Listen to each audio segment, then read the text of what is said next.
We now post all of our content on Substack. Find us at theacademyofideas.substack.com. You can also access transcripts and galleries of the art we use in the videos at academyofideas.com.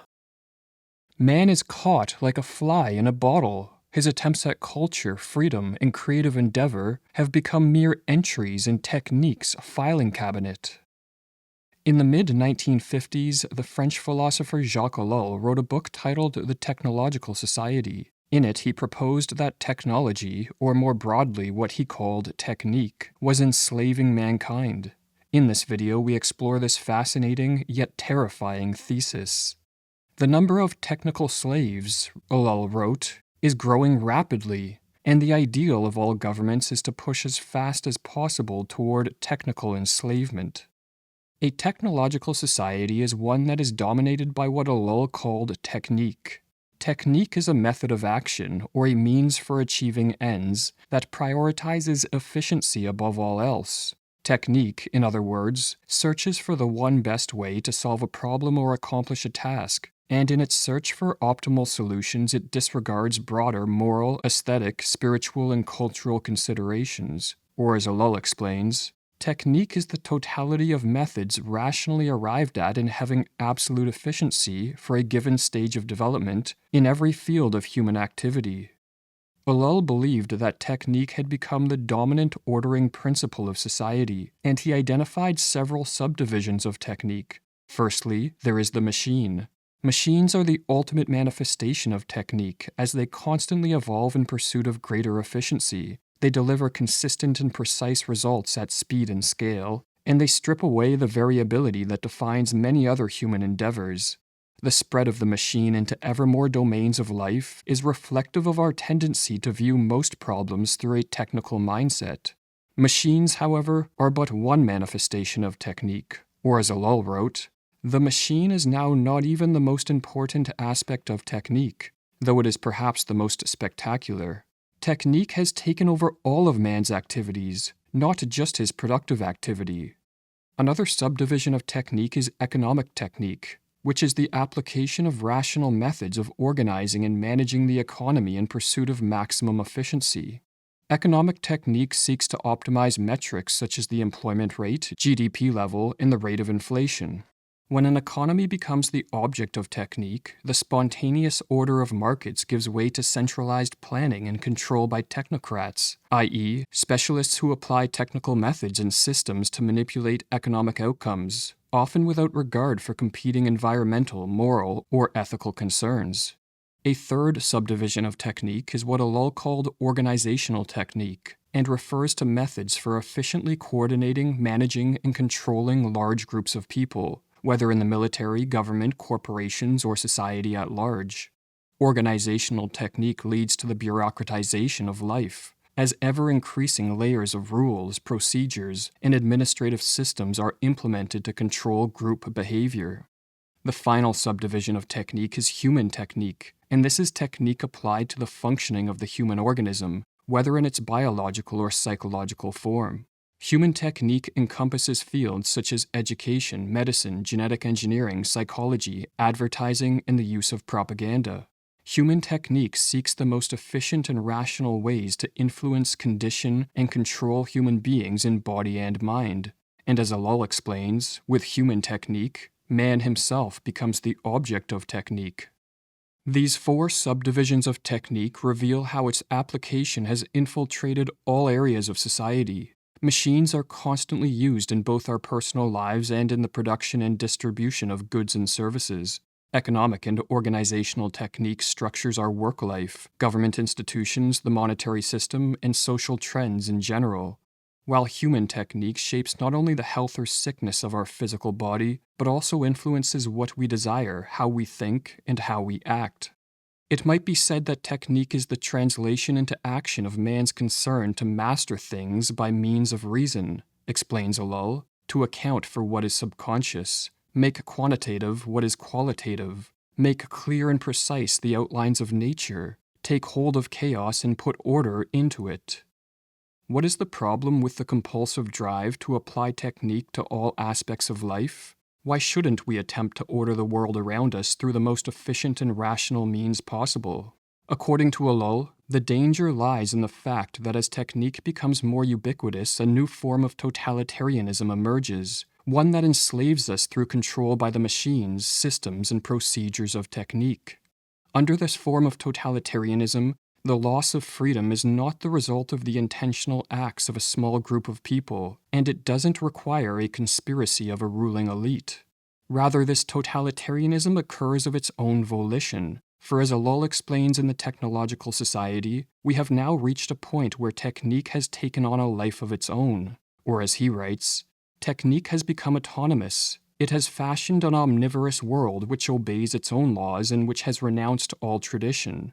Technique no longer rests on tradition, but rather on previous technical procedures, and its evolution is too rapid, too upsetting, to integrate the older traditions.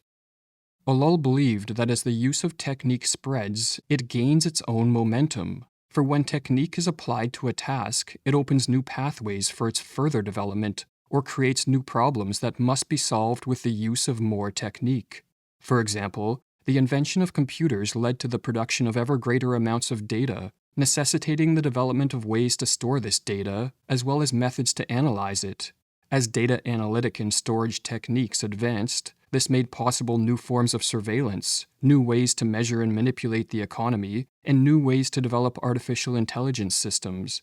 Similarly, the development of the Internet gave rise to social networks, which in turn generated new communication techniques and powerful new techniques for the large-scale distribution of propaganda. In a self-perpetuating cycle, technique begets more technique, and increasingly all of life is swallowed up in the drive for technical control and efficiency. Or as Ulul explains, technique, in its development, poses primarily technical problems which consequently can be resolved only by technique. The present level of technique brings on new advances, and these in turn add to existing technical difficulties and technical problems, which demand further advances still. Or as Ian McGilchrist writes in The Master and His Emissary, increasing technologization and bureaucratization of life help to erode the more integrative modes of attention to people and things which might help us resist the advances of technology and bureaucracy, so that in this way they aid their own replication. As technique spreads throughout a society, it changes the very nature of man, for technique is a dehumanizing force if relied upon too heavily. In the pursuit of rational efficiency, it moves man away from his traditions, away from the natural world, and away from aesthetic, moral, and spiritual values. It transforms man from a subject interacting with the world to an object manipulated for technical ends. Or as McGilchrist explains, there is a difficulty in maintaining one's integrity as a unique individual subject, in a world where a combination of the hubris of science and the drive of technology blots out the awe-inspiring business of conscious human existence, and replaces it with a set of technical problems for which they purport to have solutions. In such circumstances, we would be too easily persuaded to accept the role thrust upon us, to become an object, no longer a subject, and would connive at our own annihilation. Technique's relentless pursuit of the most efficient means, the one best way, comes at the expense of values that have long been central to the human experience. One such value is beauty. When decisions are governed solely by efficiency, beauty is treated as a luxury or ignored completely.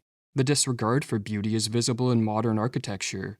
In many cities, aesthetic values are no longer a primary factor in the construction of buildings. Instead, the emphasis is on efficiency. For example, in the building of housing, the focus is on minimizing costs and building as many units as possible given the constraints of land. Technique applied to architecture has resulted in skylines filled with uniform-looking glass and concrete skyscrapers, and sprawling suburbs composed of cheap, efficient, cookie-cutter houses. Technique further dehumanizes us by entrapping us within an artificial world of its own making. The world that is being created by the accumulation of technical means is an artificial world, and hence radically different from the natural world, explains Ulul. Most people spend more time staring at screens and absorbed in the artificial worlds of social media, video games, and movies than they do in nature. Most people work jobs that force them to spend all day controlled by the machines and systems of technique, while governments and corporations are increasingly using technique to control our behavior and manipulate our thoughts.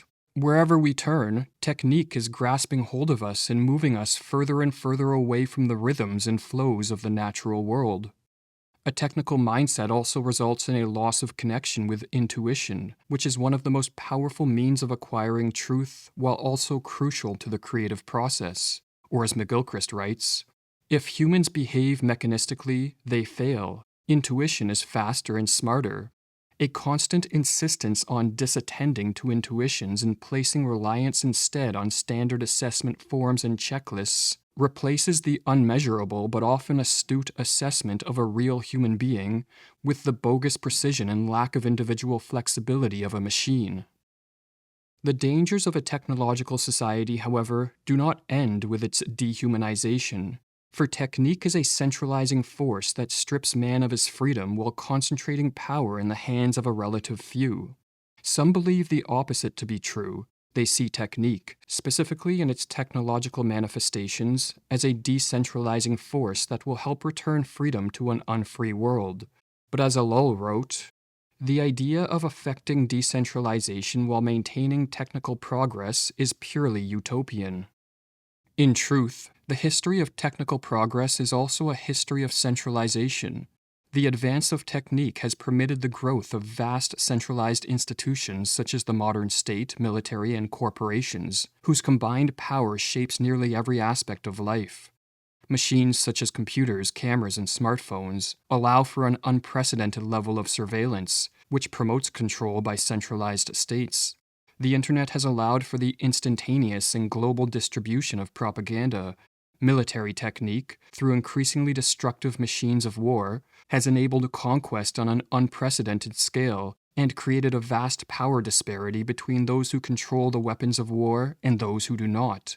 Economic technique, especially applied to the creation of credit and the manipulation of the money supply, has created a debt-based economic system that greatly enriches a select few and holds the rest of us at a relatively impoverished state. While organizational technique has birthed sprawling bureaucracies that regulate almost all aspects of life and grant immense power to those who control these bureaucratic systems.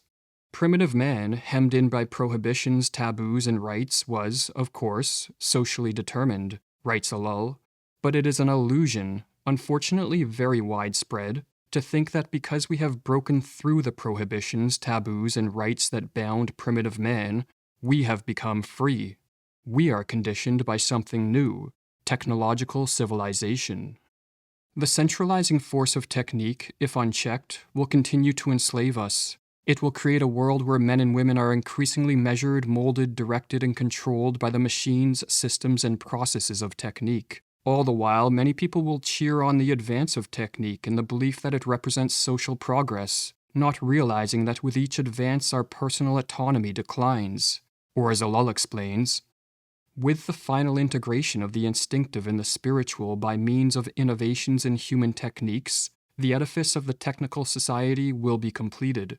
It will not be a universal concentration camp, for it will be guilty of no atrocity. It will not seem insane, for everything will be ordered, and the stains of human passion will be lost amid the chromium gleam. We shall have nothing more to lose, and nothing to win. Our deepest instincts and our most secret passions will be analyzed, published, and exploited.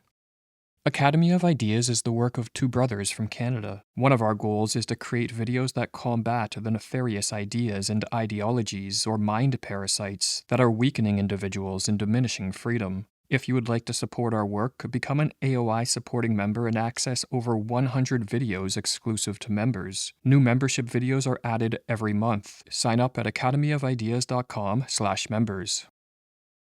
Can we avoid a further descent into a technological enslavement? Can we find a healthy balance between the natural and the artificial, between efficiency and other human values? Ellul was unsure, or as he put it, he is most enslaved when he thinks he is comfortably settled in freedom. In the modern world, the most dangerous form of determinism is the technological phenomenon. It is not a question of getting rid of it, but, by an act of freedom, of transcending it. How is this to be done? I do not yet know. That is why this book is an appeal to the individual's sense of responsibility. The first step in the quest, the first act of freedom, is to become aware of the necessity. Ian McGilchrist, who was influenced by Ellul's writings, offered an even more dire assessment in his 2021 book, The Matter with Things. By now, it may be too late. Some people already seem to believe we are better off in the hands of our new masters, the machines. Ellul, however, did see a few ways that the iron grip of technique could be loosened. One way was through social collapse. For example, a severe economic depression or a world war would halt the advance of technique, but at the cost of great suffering. Or as Ellul wrote, if a general war breaks out, and if there are any survivors, the destruction will be so enormous, and the conditions of survival so different, that a technological society will no longer exist. Another way to avoid a continuing descent into technological enslavement is if more people wake up to the fact that there is much more to life than technological advance. For while technique has its role to play, when it starts to crowd out other values and to interfere with creative, aesthetic, or spiritual pursuits, its use has extended beyond healthy limits. If enough of us recognize this and change our lives accordingly, then perhaps technique can be relegated to its proper role of servant rather than master of man. Or as Ellul wrote, if an increasing number of people become fully aware of the threat that technological world poses to man's personal and spiritual life, and if they determine to assert their freedom by upsetting the course of this evolution, my forecast will be invalidated. But if we fail to heed Ellul's warning, our society will increasingly be ruled by machines and controlled by technique. We will continue to lose our basic humanity and become detached from the moral, aesthetic, and spiritual values that fill life with meaning and purpose. We will become the optimized components of a technological society, a society that values human life only to the degree that it furthers the autonomous development of technique. Or as Ellul forewarned, if each one of us abdicates his responsibilities with regard to values, if each of us limits himself to leading a trivial existence in a technological civilization, with greater adaptation and increasing success as his sole objectives, if we do not even consider the possibility of making a stand against these determinants, then everything will happen as I have described it, and the determinants of a technological enslavement will be transformed into inevitabilities.